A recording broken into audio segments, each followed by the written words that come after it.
Hello friends, मैं doctor Ruchika Garg और आज हम बात करेंगे डेंगू फीवर अगर प्रेगनेंसी में महिला को हो जाए तो उसे क्या क्या सावधानियां बरतनी चाहिए और प्रेगनेंसी में डेंगू का क्या असर होता है।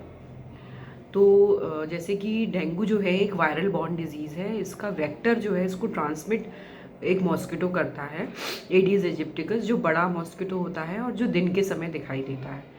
तो इसके साइंस एंड सिम्टम्स की अगर बात करें तो जो नॉन प्रेग्नेंट हैं और प्रेग्नेंट हैं उनमें एक से ही सिम्टम्स होते हैं कि जिसमें कि बुखार होगा, सिर दर्द होगा, बॉडी एक होगा, मसल्स में पेन होगा। और इसके ट्रीटमेंट की अगर हम, ये तो जनरल सिम्टम्स हो गए, और ट्रीटमेंट की बात करें तो इसमें आपको एंटीपायरेटिक्स, बुखार के लिए दवाइयाँ, पैरासीटामोल आप ले सकते हैं, लेकिन अपने आप से दवाई मत लीजिए, अपने डॉक्टर को दिखाइए। एस्प्रिन वगैरह सेफ़ नहीं होती हैं। और आपको फ्लूइड लेवल बहुत अच्छे से लेना है, पानी बहुत लेना है, जूसेस लेने हैं, ORS लेना है, क्योंकि इसमें पानी की कमी, डिहाइड्रेशन काफ़ी हद तक हो जाता है। और बेड रेस्ट करना है। अच्छी डेंगू में खुद ही भूख चली जाती है, तो इसमें जब भी रिकवरी हो रही होगी तो आपकी भूख वापस आएगी, तो खाने पीने का भी ध्यान रखना है और पूरा आप आराम करते रहें। अब हम बात करते हैं कि क्या डेंगू प्रेगनेंसी में, क्या प्रेग्नेंट महिला पे स्पेसिफिकली फ़र्क डालता है। देखिए, प्रेगनेंसी में मिसकैरेज भी हो सकता है, अबॉर्शन हो सकते हैं, बच्चे का वज़न कम हो सकता है अगर डेंगू हुआ है उसको, लो बर्थ वेट बेबीज़ हो सकते हैं, और कम दिनों में दर्द हो सकते हैं, यानी कि प्री टर्म बर्थ हो सकता है। हम 37 हफ्ते लेते हैं कि उसमें पूरा 8.5 महीने पे पूरा बच्चा हो जाता है, लेकिन इसमें कम दिनों में बच्चा हो जाता है। और अभी जब डेंगू हुआ था तो इसमें काफ़ी ओलिगोहाइड्रोमिनोज यानी पानी की कमी प्रेग्नेंट महिलाओं में काफ़ी हद तक देखी गई थी। और डिलीवरी, इसमें सिजेरियन के चांसेस भी ज़्यादा रहते हैं और इसमें ब्लीडिंग होने के चांसेस भी रहते हैं, क्योंकि इसमें थ्रोम्बोसाइटोपिनिया यानी प्लेटलेट काउंट्स कम हो जाते हैं। तो एक कंडीशन होती है अब्रप्शो प्लेसेंटी जी, जिसमें कि प्लेसेंटा के पीछे ब्लड क्लॉट बन जाता है। तो वो भी देखा गया। अभी मेरी एक जर्नल ऑफ सैफॉग है, उसमें एक स्टडी भी पब्लिश हुई है। उसमें डेंगू का प्रेगनेंसी में क्या असर है उस पर हमने जो क्रॉस सेक्शन में देखा था वो हमने डिस्क्राइब किया है।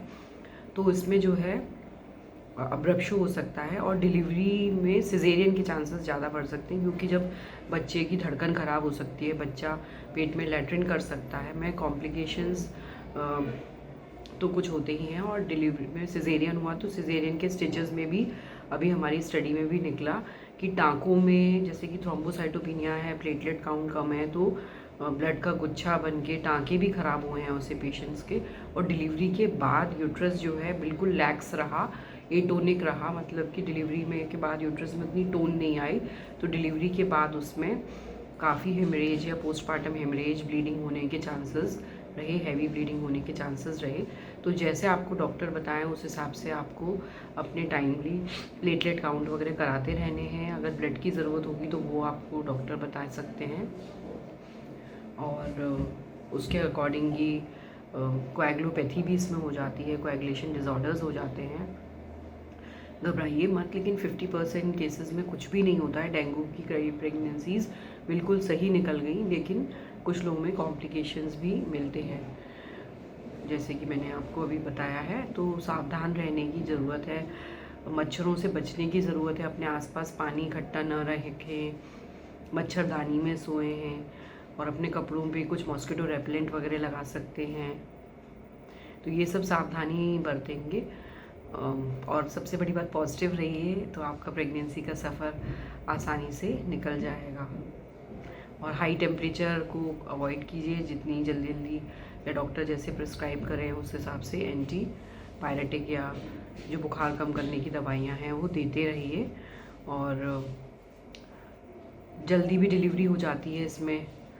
और कई प्रेगनेंसीज़ में जो पानी कम हो गया और फिर डेंगू से जब वो रिकवर हो गए तो पानी भी उनका ठीक हो गया, तो ऐसी बात नहीं है। आप इस चैनल को सब्सक्राइब कीजिए, अपने फ्रेंड्स से शेयर कीजिए। बाय बाय, टेक केयर, खुश रहिए, मस्त रहिए।